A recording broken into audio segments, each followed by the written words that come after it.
My stepmother spent 4 years taking everything from me because I was a stain on her perfect family.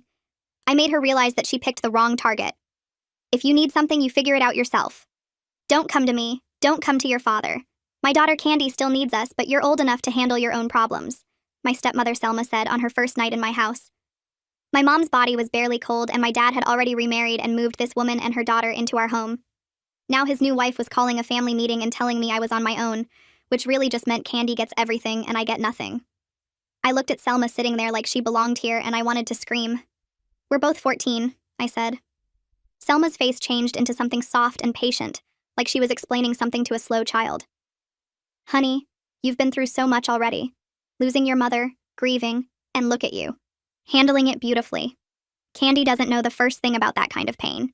You've proven that you're strong and independent. I stared at her in disbelief as she used my grief as the reason to abandon me, twisting her death into justification for why her daughter deserved more than me. I turned to my dad, waiting for him to say something, to shut this down, to be my father for 5 seconds. Dad, this isn't fair. You can't actually agree with this. He sighed, that sigh. The one he'd been doing ever since he met Selma, the one that meant I was being difficult. She's right, sweetheart. You've always been my strong girl. Candy chimed in with this tiny, helpless voice. I just don't know how to do things on my own like Bianca does. I wish I was as brave as her. My dad ate up her victim act. He looked at her with soft eyes and squeezed her hand.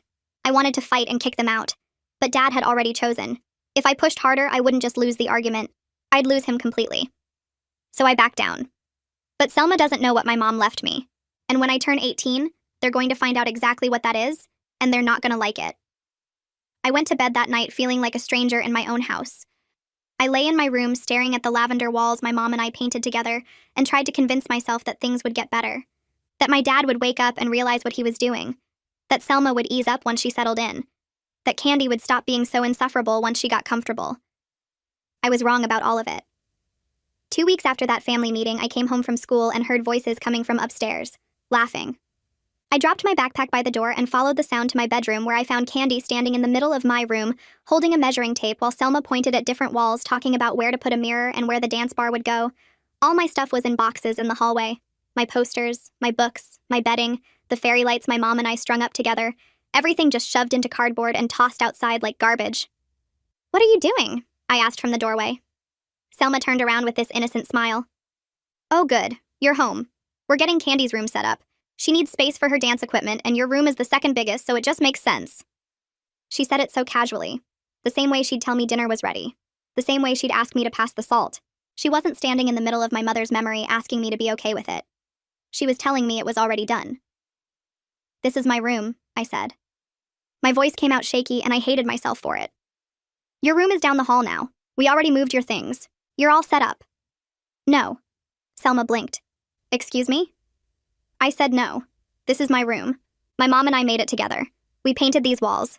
We picked out everything. You can't just take it. Candy rolled her eyes so hard I thought they'd get stuck. Oh my God, it's just a room. Why are you being so dramatic? Shut up, Candy. Don't tell my daughter to shut up, Selma snapped. Then get her out of my room. It's not your room anymore. We've already discussed this with your father and he agreed. The move makes sense. You're being difficult for no reason. I pushed past her and stood in the middle of the room with my arms crossed. I'm not leaving. You want this room? You're going to have to drag me out. Selma's face went cold. Harold, can you come up here, please?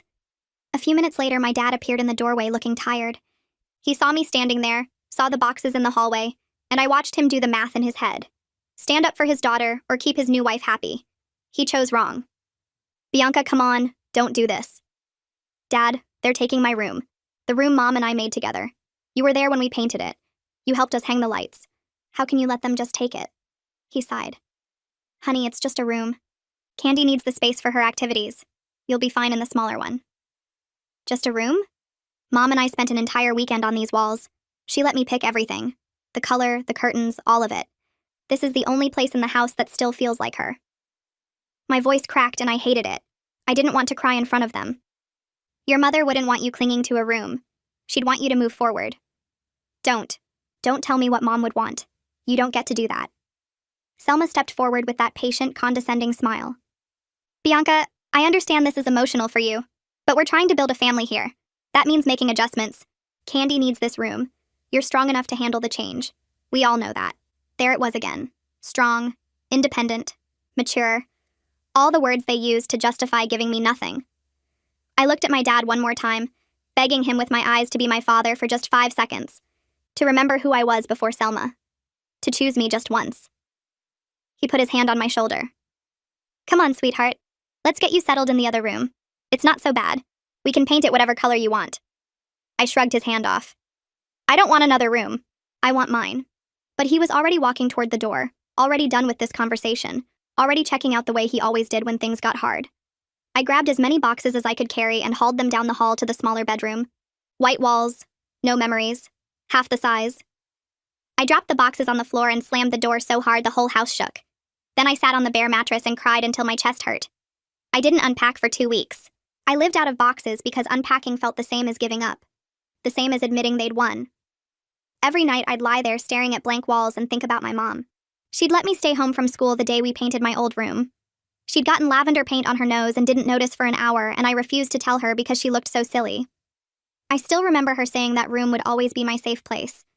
Now Candy was in there learning dance routines, and I was stuck in a room that felt more like a prison cell. A few days later, I decided to try a different approach. I waited until Selma took Candy shopping and found my dad alone in the living room watching TV. I sat down next to him the way I used to when I was little, when things were normal. Dad, can we talk? Just us? He muted the TV. Sure, honey. What's up? I know you're trying to make this work with Selma. I get it. You want to be happy again. But that room was all I had left of Mom. It was the one place in this house that still felt like her. And now it's gone, and I stopped because my throat was closing up. He was quiet for a second. Then he said, Bianca, it's been a year. At some point you have to let go. Your mother is gone. She's not coming back. Holding on to a room won't bring her back either. I stared at him. I know she's not coming back. I'm not stupid. Then why are you making this so hard? You're exhausting yourself. And honestly, you're exhausting everyone around you. The words hit the same way a slap would. I'm exhausting you? I'm sorry my grief is inconvenient for your new marriage. That's not what I said. That's exactly what you said. I stood up. You don't get to tell me when I'm done grieving. You don't get to decide when I stop missing her. And you definitely don't get to act like I'm the problem when you're the one who moved strangers into her house 8 months after she died. His jaw tightened. They're not strangers. They're family now. The sooner you accept that, the easier this will be for everyone. They're not my family. They never will be. I walked away before he could respond. That night, I lay in my tiny room and stared at the ceiling and accepted the truth. My dad wasn't going to take care of me. He'd already made his choice. If I wanted anything in this life, I was going to have to get it myself. I had realized that, but I didn't know the lengths I would have to go to actually get things myself, until a month later when I saw a flyer at school for soccer tryouts. I'd always been fast, and I figured it was worth a shot. The fee was $200. That night at dinner, I asked my dad if I could join. He glanced at Selma before answering, which told me everything I needed to know. Money's a little tight right now, honey. Maybe next semester. I nodded and didn't push it. I'd learned that pushing only made things worse. Then the next week, Candy came home with a new schedule printed on fancy paper. Dance on Mondays and Wednesdays. Cheer on Tuesdays and Thursdays. Private vocal lessons on Saturdays. I did the math in my head. That was at least $500 a month. Probably more with costumes and competitions and all the other stuff Selma was always buying her. I couldn't help myself. So we have money for 3 activities for her, but 0 for 1 activity for me? Selma set down her fork. Candy's activities are investments. She has real talent. Colleges look at this kind of thing. And I don't have talent? You've never even let me try anything. Don't take that tone with me. What tone? I'm asking a simple question. She gets $500 a month for activities and I can't get $200 for one? My dad jumped in with his peacekeeper voice. Bianca, that's enough. Selma's right. Candy's activities could lead to scholarships and opportunities. You're smart. You'll find other ways. Smart. There it was again. I was smart and strong and capable, so I didn't need anything. But Candy was delicate and sensitive and needed endless resources poured into her. I looked at my stepsister sitting there with a smug little smile on her face, and I wanted to flip the table. Instead, I excused myself and went to my room and made a decision.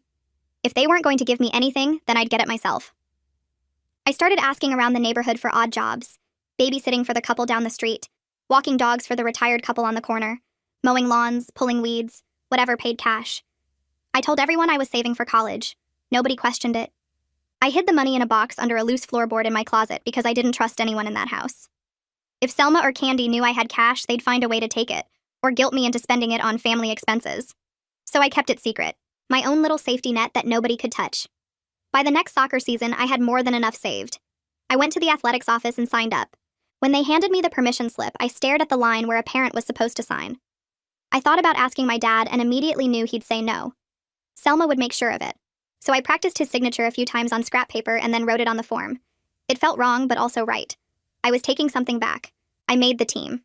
Not just made it, but started by the third game. I was fast and aggressive, and all that anger I'd been carrying around finally had somewhere to go. For a few months, I had something that was just mine. Something they couldn't take or ruin or give to Candy instead. I should have known it wouldn't last. Selma found out near the end of the season. I don't know how.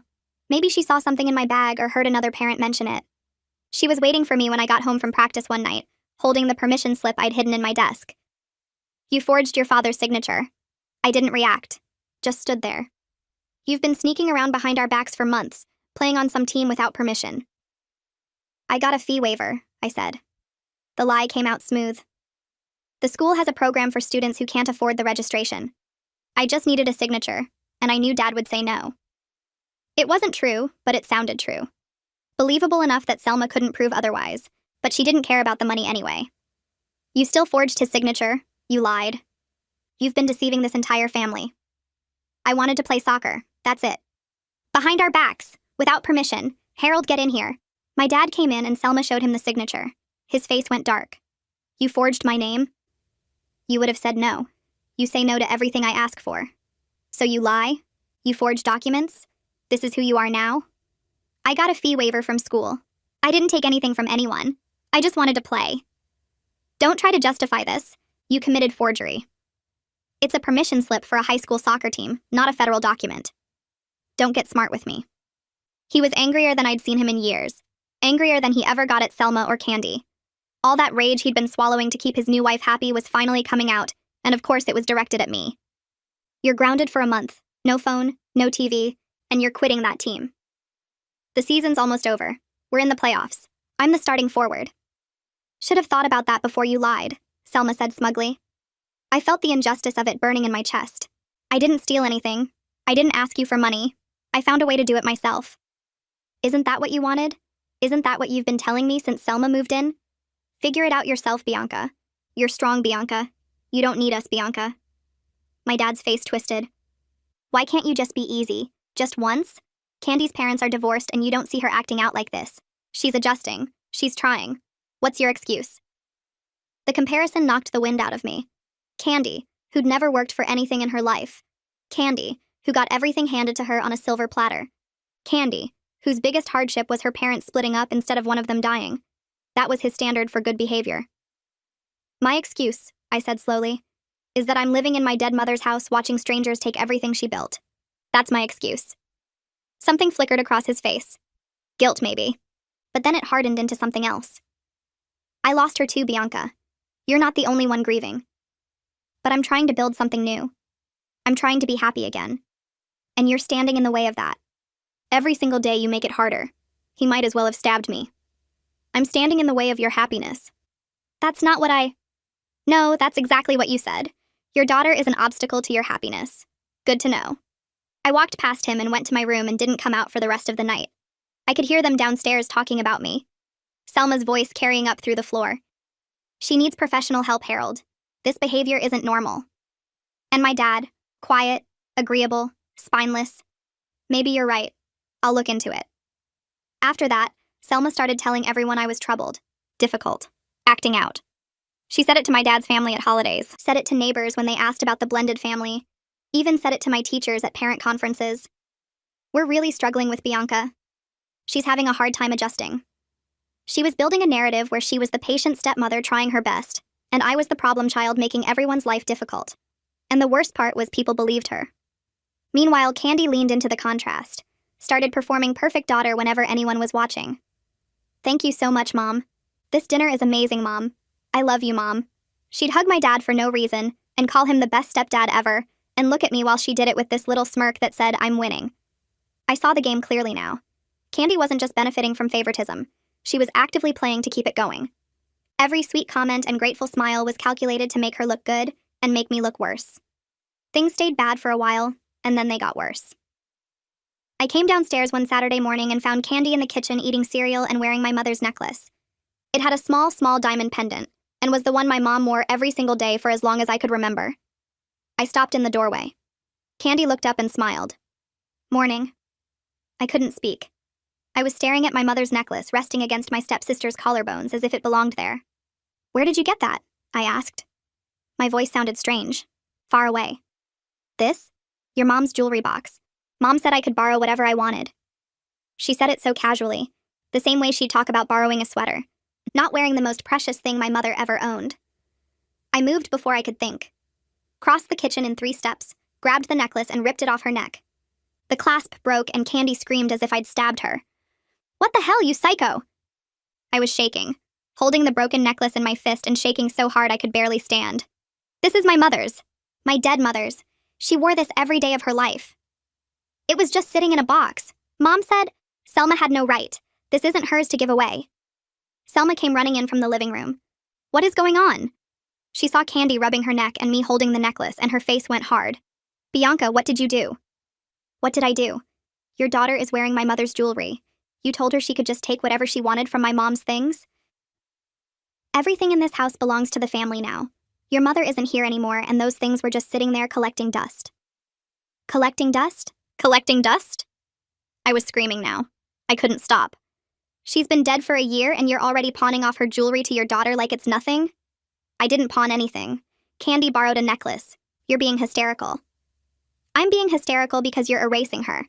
Every day you erase a little more of her from this house. First my room, now her jewelry. What's next? You gonna throw out her photos? Donate her clothes?" Selma's voice went ice cold. "Your mother is gone. Holding on to her things won't bring her back. The sooner you accept that, the healthier you'll be." I slapped her. I didn't plan it. My hand just moved on its own, connecting with her cheek so hard that the sound echoed through the kitchen.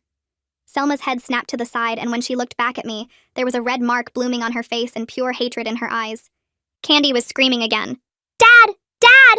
My father came running in and saw Selma holding her cheek and me standing there with my mother's broken necklace in my hand, and immediately grabbed me by the shoulders. "What the hell is wrong with you?" I was crying now. Couldn't stop that either. "She's erasing her. She's erasing Mom, and you're letting her. You're letting them take everything. You hit her, Bianca. You hit my wife. She gave away Mom's necklace, the one she wore every day. She just gave it to Candy as if it was nothing." My dad looked at Selma's cheek, at Candy's tears, at the necklace in my hand. I waited for him to understand, to see what they'd done, to be angry on my behalf for once. Instead, he said, "Your mother would be so ashamed of you right now. She raised you better than this. She'd be disgusted watching you act this way over a piece of jewelry." The words hit me somewhere deep, somewhere that had already been broken so many times I didn't think it could break anymore. "Don't," I whispered. "Don't use her against me. This is why it's so hard, Bianca. Every time I think we're making progress as a family, you do something like this." He let go of my shoulders and stepped back as if he couldn't stand to touch me. "You make it impossible to move forward. You make it impossible to love you." I stood there with those words ringing in my ears. "You make it impossible to love you." My own father. The man who used to carry me on his shoulders and call me his little princess. He'd just told me I was unlovable. "Go to your room," he said. "Don't come out until I tell you." I walked upstairs in a daze and sat on my bed in the small room with the white walls and stared at nothing. I could hear them talking downstairs. Selma crying about trying so hard with me, Candy saying she was scared of me now, my dad apologizing to them over and over. He never came upstairs. He never checked on me. He never asked my side of the story. That night, I sat on my floor and tried to fix the clasp on my mother's necklace with shaking hands. I couldn't get it to work. The chain kept slipping through my fingers and I kept crying, and eventually I just held it against my chest and rocked back and forth the way I did when I was a little kid. Then I heard my dad's voice drifting up from downstairs. "Maybe she needs medication or something. This isn't normal." And Selma's response. "I've been saying that for months. She's violent, Harold. She hit me. What happens next time? What if she hurts Candy?" I waited for my father to defend me, to say anything about the necklace, about why I'd been upset, about any of it. He didn't. He just said, "I'll talk to her tomorrow." But tomorrow came and he didn't talk to me. He never talked to me. He just avoided me the same way you'd avoid a problem you didn't know how to solve. That night, I gathered everything I had left of my mother. The photos I'd saved. Her favorite sweater that still smelled like her perfume. A letter she'd written me for my 10th birthday. And the necklace with the broken clasp. I put it all in a box and hid it somewhere outside the house. Somewhere they'd never find it. Then I went back to my empty room and made a decision. I was done crying. Done begging. Done fighting battles I couldn't win. If my father wanted to believe I was impossible to love, then fine. I'd prove him right. I'd become so independent that I didn't need any of them. And when I finally got out of this house, I was taking everything my mother left behind. Not because they'd give it to me willingly, because I'd find a way to take it myself. 3 years passed. I turned 17, and I was a different person. The girl who cried and screamed and fought was gone. In her place was someone quieter, colder, sharper. I worked 2 jobs after school and on weekends. I maintained a 4.0 GPA because good grades were my ticket out. I spoke to Selma and Candy only when absolutely necessary, and even then in as few words as possible. I stopped asking my dad for anything because I already knew the answer would be no. Selma noticed the change and it made her nervous. She preferred the old Bianca, the one who fought back and made scenes and gave her ammunition. This new version who just watched and waited and needed nothing was harder to deal with. She couldn't play victim if I wasn't attacking. She couldn't call me troubled if I wasn't causing trouble. So she tried to provoke me. Little comments here and there designed to get a reaction. We're taking a family trip to Florida, but I figured you'd rather stay home and work. I saw your mother's garden is getting overgrown. We should probably just tear it out. I didn't take the bait. I just nodded or said okay or that's nice and walked away. It drove her crazy. Meanwhile, Candy had become exactly what 3 years of coddling would create. Completely helpless. She was 17 years old and couldn't do her own laundry. Couldn't cook a basic meal. Couldn't hold a job for more than 2 months because everything was too hard or too boring or too beneath her. She'd panic if she had to make a phone call to schedule her own appointment. She'd never solved a single problem in her life without Selma swooping in to fix it. I watched her struggle with basic tasks and felt nothing but cold satisfaction. This was what Selma's parenting had created. A daughter who couldn't survive without someone carrying her. Good luck with that. Senior year, I applied to colleges and got into every single one. Full scholarships to 3 of them based on my grades and the essays I'd written about overcoming adversity. Funny how trauma makes great college application material. One night, I sat my dad down after dinner. Selma was loading the dishwasher and Candy was on her phone in the living room, and I figured it was as good a time as any. Dad, I need to ask you about something. Mom's college fund, the one she set up before she died. What happened to it? I needed it if I wanted to survive in college. Working multiple jobs was doable in high school, but now I wouldn't be able to maintain that. Mom always said the college fund would allow me to focus on my studies, and that's exactly what I needed right now. I couldn't afford to fail when I had come so close to fully making it out. But then Dad's face went pale. I watched the color drain from his face and knew the answer before he said anything. He started stammering something about expenses and adjustments and family finances, and then Selma swooped in as if she'd been waiting for this moment. That money was rolled into household finances years ago. We're all one family here. We share resources. I looked at her, then at my dad. He couldn't meet my eyes. The college fund my mother had spent years building. The money she'd saved specifically for my education. Gone. Spent on Candy's dance lessons and vocal coaches and shopping sprees. Spent on vacations I wasn't invited on. Spent on a life I was never included in. The old me would have screamed. She would have thrown things and hit them, and would have given them exactly the reaction they expected. But I wasn't that girl anymore. I just nodded slowly. Yeah, I should have expected that. I turned to my dad and glared at him with cold, dark eyes. You've been a coward for 3 years. Aren't you sick of it yet? He flinched as if I'd hit him. Bianca, you let Selma spend my college fund on dance lessons and vacations while I worked 2 jobs just to have lunch money. You watched her take my room, my mother's things, everything that mattered to me, and you didn't say a word. Not once. You're pathetic. Selma stepped forward, eyes flashing. You don't get to speak to your father that way. After everything we've done for you. What have you done for me? I kept my voice calm, almost curious. You took my room, took my mother's things, took her money. Spent 3 years telling me I was too mature to need anything while you spoiled Candy into someone who can't function without you. What exactly should I be thanking you for? Selma's face twisted with rage. I could tell exactly what she was thinking. This wasn't supposed to happen. I was supposed to cry and yell and give her a reason to play victim. Instead, I was just stating facts. You're an ungrateful, spiteful... I'm honest. I stood up. You wanted me to be independent. Congratulations. I am. I walked out of the kitchen without slamming the door, and I definitely didn't look back. Behind me, I could hear Selma ranting to my dad about disrespect and consequences and doing something about me. I didn't care.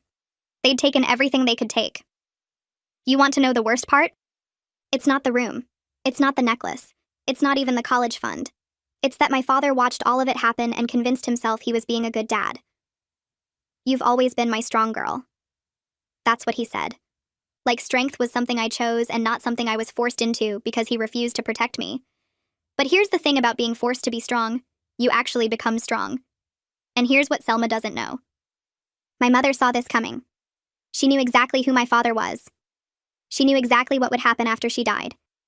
And she made a plan. I'm 17. In 3 months, I turn 18. And everything is about to change. Let me tell you what happened when I visited my grandma. I didn't go back to my room after the college fund conversation. I grabbed my keys and walked out the front door without saying a word. I could hear Selma calling after me. Something about disrespect and consequences. But I was already in my car and pulling out of the driveway. I drove without thinking, my hands tight on the wheel, my mind blank after watching them strip away every piece of her for 4 years, and knowing I couldn't do anything about it. I ended up at my grandmother's house without consciously deciding to go there. My mom's mother. The one Selma had tried to cut off from our lives the moment she moved in. She's too involved, Selma used to say. She undermines our family dynamic. What she really meant was that Grandma saw right through her and wasn't afraid to say it. So Selma convinced my dad to limit contact. Holidays only. Then not even that. But I'd been visiting Grandma in secret for years. She was the only person left who remembered my mother the way I did. The only person who still said her name without flinching. Grandma opened the door before I even knocked. She took one look at my face and stepped aside to let me in. What happened? I sat down at her kitchen table, the same table where my mom used to do homework as a kid, and told her everything. Grandma listened without interrupting. When I finished, she shook her head slowly. That man. Your mother knew. She always knew. I looked at her. Knew what? She got up and walked to the cabinet above her refrigerator. She pulled down a folder I'd never seen before, thick with papers, and set it on the table between us. Your mother wasn't stupid, Bianca. She knew exactly who your father was. She knew he was weak. She knew he'd remarry fast after she was gone.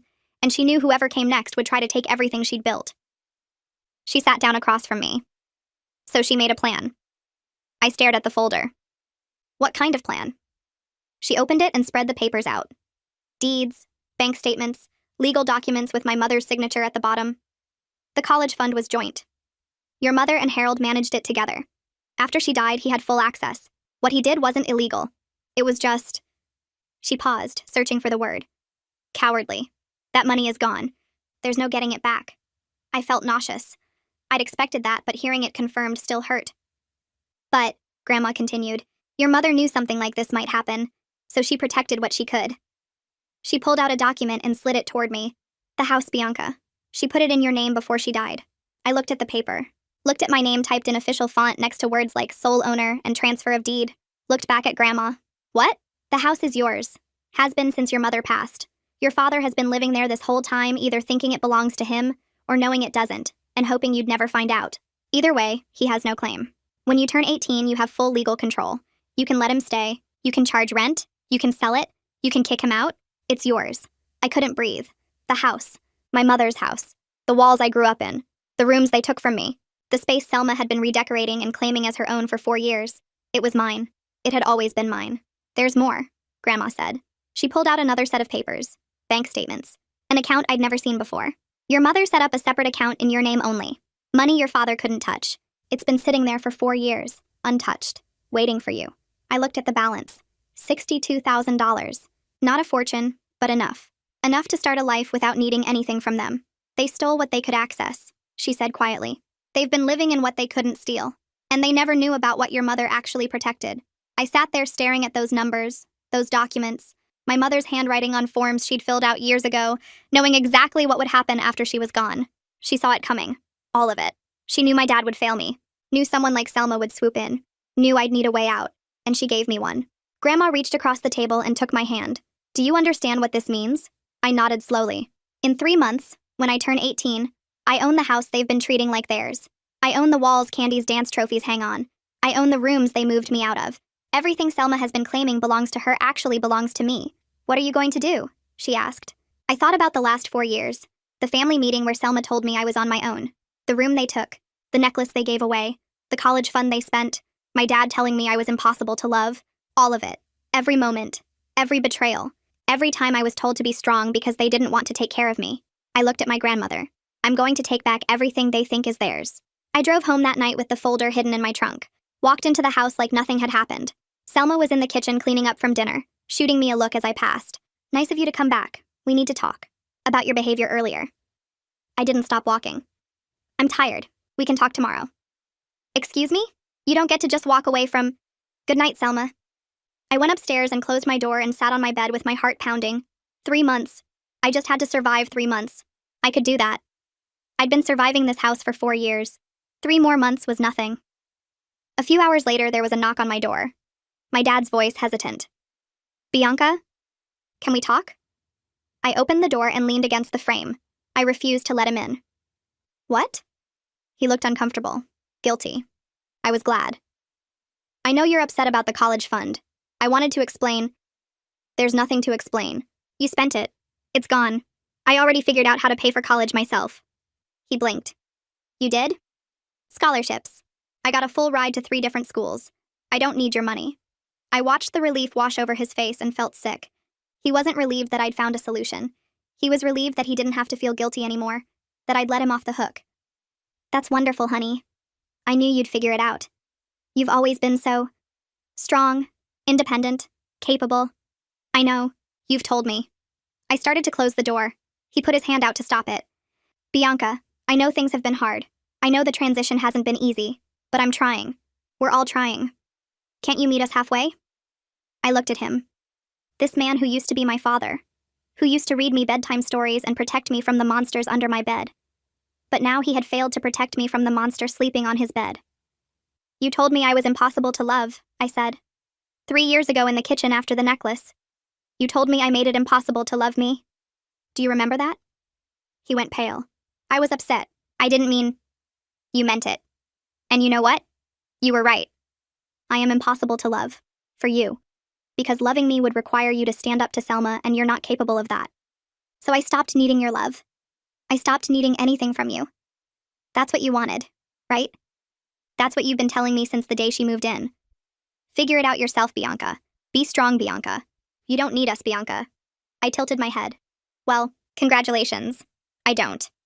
I closed the door in his face, heard him stand there for a long moment before his footsteps retreated down the hall. Then I sat on my bed and smiled. 3 months. The next 3 months were a performance. I went to school. I worked my jobs. I kept my head down and my mouth shut. I didn't fight with Selma anymore.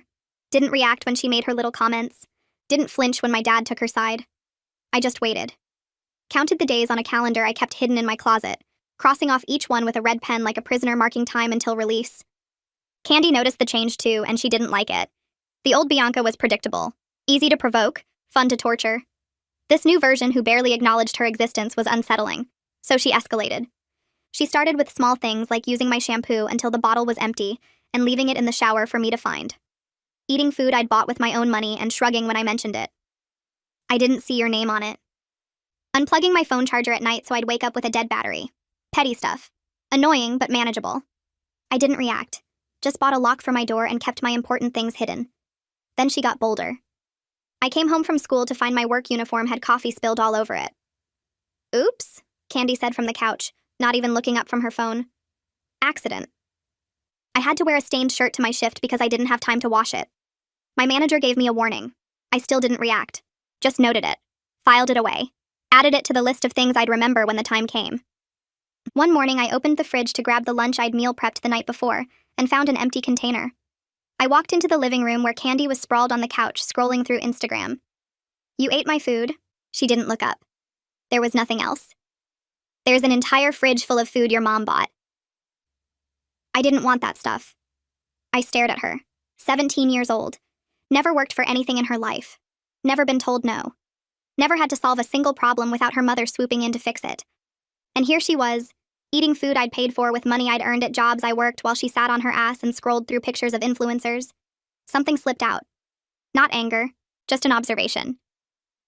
You've never bought groceries in your life. Never cooked a meal. Never held a job for more than 2 months. What exactly are you going to do when you can't just take things that other people made? Candy's head snapped up. Excuse me? It's a genuine question. Your mom won't be around forever. What's your plan? Just find another person to leech off of? Her face twisted. You're just jealous because my mom actually takes care of me. Meanwhile, your mom died just to get away from you. I could have left a hole in the fridge from the amount of anger I felt when she said that, but I contained myself and hit her back with the honest truth. Takes care of you? Candy, she's crippled you. You're 17 and you can't do laundry, can't cook, can't hold a job, can't make a phone call without having a panic attack. You've never solved a single problem without running to mommy. That's not love. That's neglect with better packaging. Candy was on her feet now. Shut up. What happens when there's no one left to mooch off of? When there's no one to clean up your messes? You're completely useless without her and you don't even see it. I said shut up. Make me. She stormed off to find Selma. I could hear them in the kitchen, Candy's whiny voice, Selma's sharp responses. I didn't care. Let them talk. In a few months, they were going to have much bigger problems than my opinions. The final month before my birthday, Candy got desperate.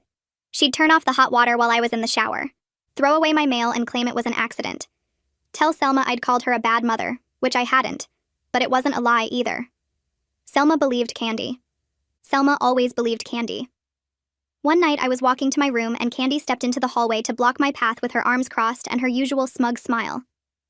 Say you're sorry for what you said about me. I stopped. No. Then you're not getting past. I tilted my head and studied her. Really looked at her. This girl who'd spent 4 years making my life miserable because she could. Because her mother encouraged it. Because my father allowed it. She thought she had power over me. She had no idea. You know what I've realized about you, Candy? You've spent 4 years trying to make me miserable. And it worked sometimes. I'll give you that.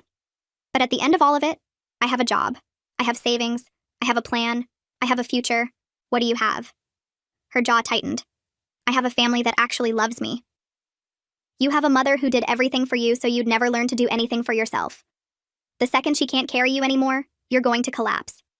And I'm going to be long gone, living my life, not thinking about you at all. I stepped closer to her. Now move. She didn't move, just stood there glaring at me with her arms still crossed. I waited. Then I said, 3 more months and I'm gone forever. You won't have anyone to torture anymore. What are you going to do then? Develop a personality? Something flickered across her face. Fear, maybe. The realization that her favorite target was about to disappear, and she had nothing else going on in her life. She stepped aside. I walked past her to my room and closed the door. Then I sat on my bed and smiled. 2 weeks later, I turned 18. There was no party, no cake, no acknowledgement from anyone in the house that it was my birthday. I woke up, went to school, came home. My dad was in his office. Selma was watching TV. Candy was at a friend's house. None of them said a word. I grabbed my bag and my keys. Going out for dinner with Grandma, I told my dad as I passed his office. He nodded without looking up. Have fun. He didn't remember what day it was. The year before Mom died, he threw me a surprise party. He invited all my friends and got me a cake shaped like a soccer ball. He told me I was his favorite person in the whole world. Now he couldn't even remember the date. It didn't hurt anymore. I was past hurting. I was just ready. I wasn't going to dinner, though. I was going to a lawyer's office. My lawyer, Lydia, spread documents out on her desk and walked me through everything. The house was mine. Current market value was approximately $450,000. My father had been living there for 4 years without any legal ownership. The separate account my mother set up contained $62,000, all mine, accessible immediately now that I was 18.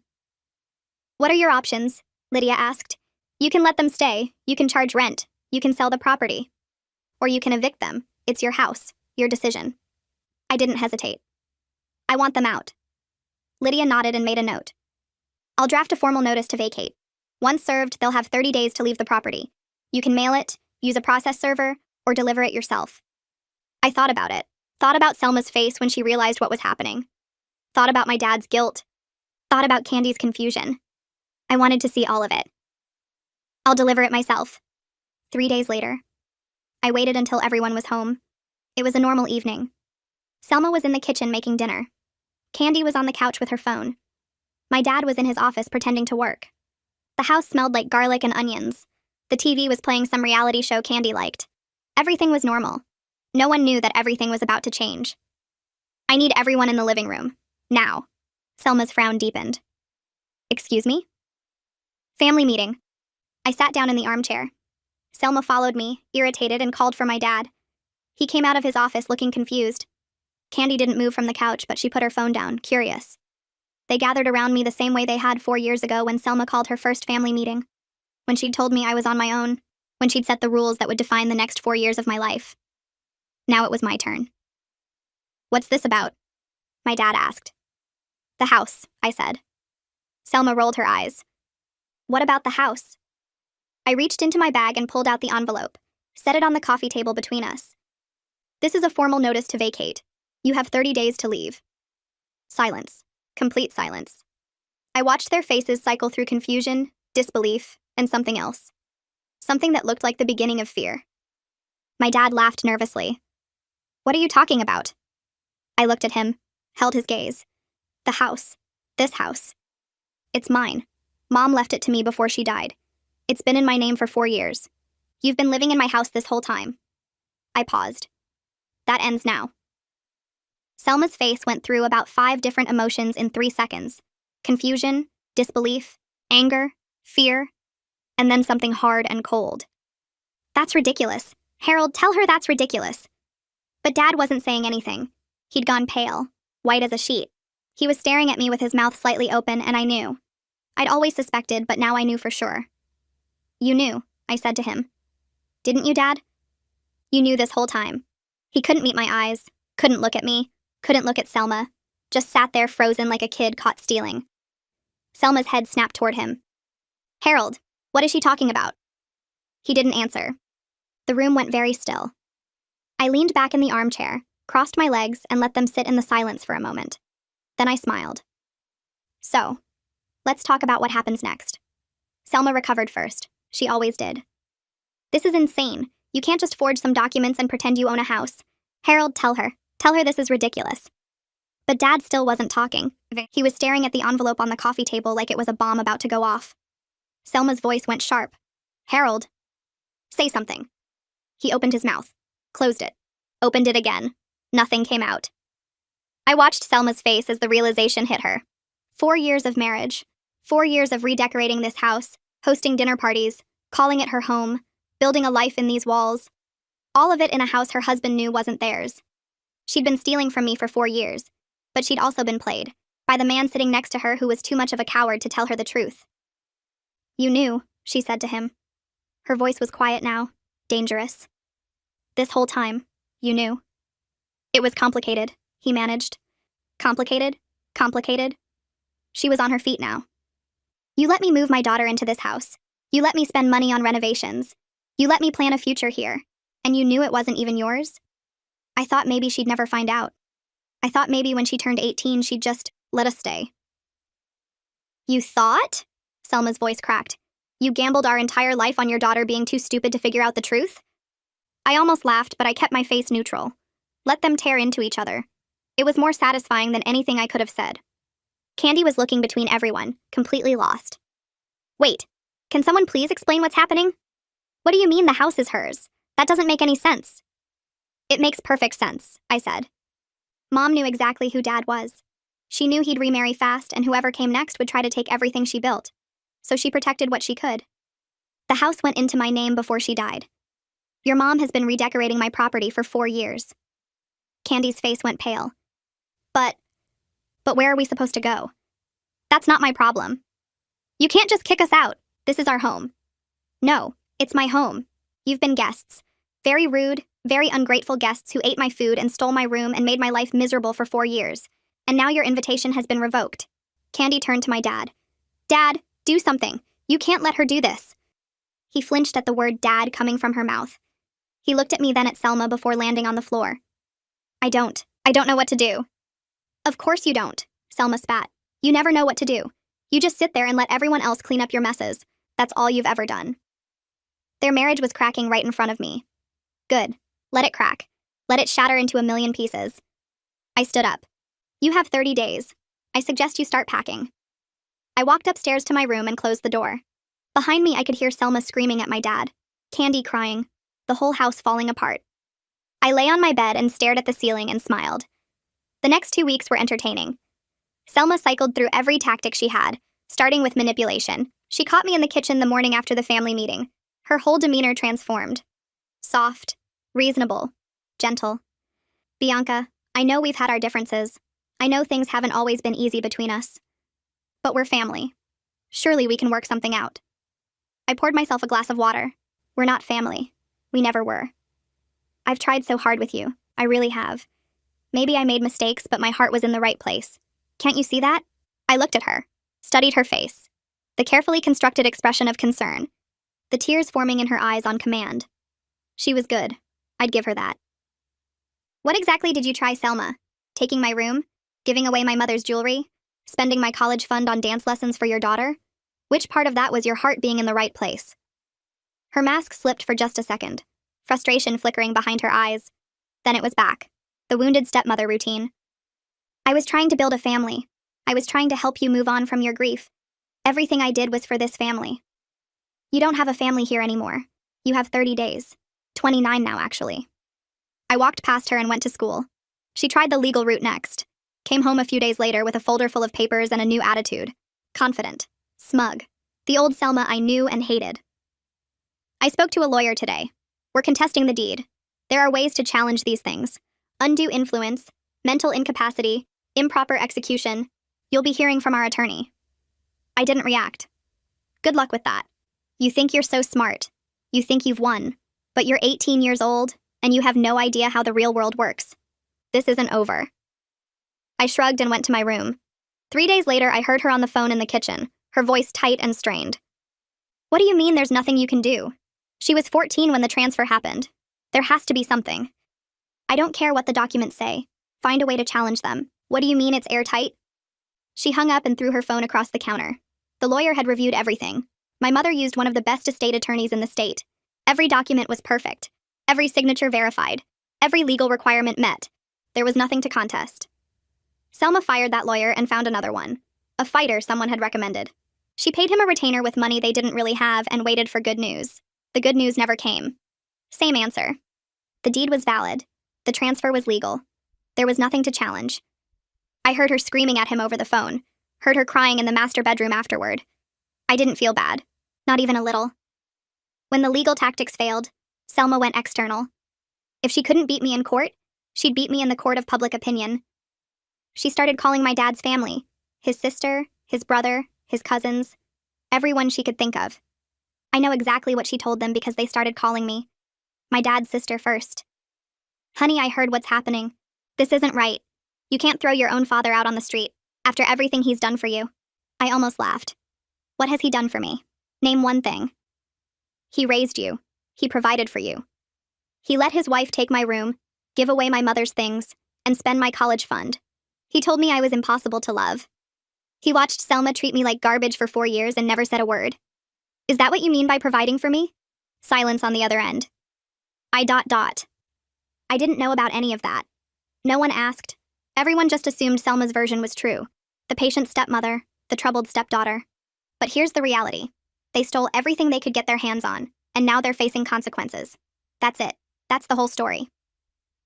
More calls came over the next few days, but the narrative was shifting. Family members who'd initially sided with Selma were hearing my side now. The details she'd conveniently left out.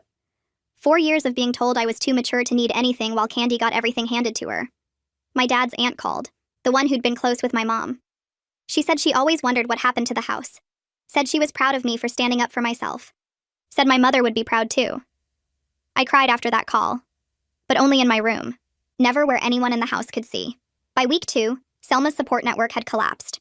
People stopped returning her calls. Her campaign to turn family against me had backfired completely. Now everyone knew the truth. Now everyone knew who she really was. She was more isolated than ever, and she was getting desperate. She turned to my dad, pushed him to talk to me, guilt-tripped him, manipulated him, told him he was the only one who could fix this. She's your daughter. She has to listen to you. Use your relationship. Make her understand. As if there was any relationship left to use. He knocked on my door one night, hesitant, nervous. The same way he'd been knocking for 4 years whenever he wanted something from me. I opened it but didn't invite him in like usual. What? Can we talk, please? I leaned against the doorframe, waited. He took a deep breath. I know I haven't been perfect. I know I've made mistakes. But Bianca, you have to understand. Selma doesn't deserve to be homeless. Candy didn't do anything wrong. They're innocent in all of this. I stared at him. Candy ate my food, destroyed my clothes, and made my life miserable for 4 years because she thought it was funny. She told me my mother died just to get away from me. Selma spent every dollar she could get her hands on and called it family finances. They're not innocent. They're just facing consequences for the first time in their lives. But where will they go? They don't have anywhere. That's not my problem. It was never my problem. They should have thought about that before they spent 4 years treating me like I didn't exist. He shifted his weight and tried a different approach. Your mother wouldn't want this. She wouldn't want you to be cruel. Wrong move. Very wrong move. Don't you dare tell me what my mother would want. You lost that right when you let Selma give away her necklace, when you stood there and told me she'd be ashamed of me for being upset about it. I stepped closer to him.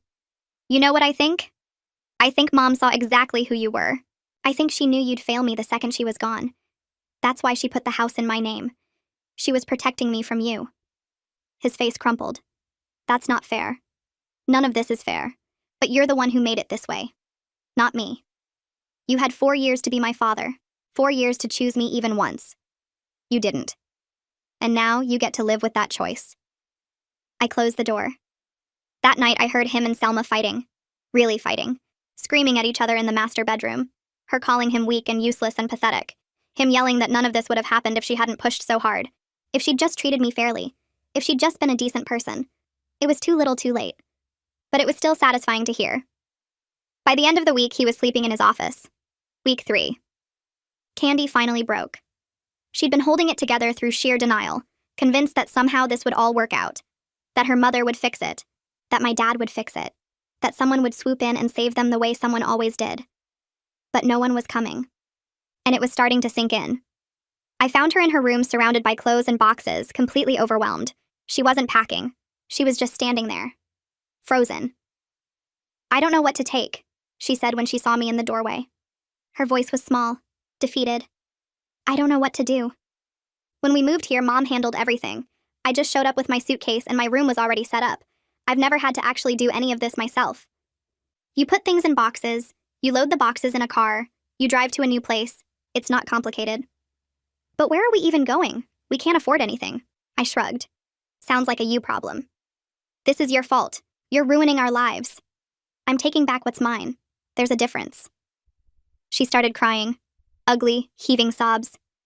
I don't know how to do anything. I don't know how to get a job or find an apartment or pay bills or any of it. Mom always handled everything.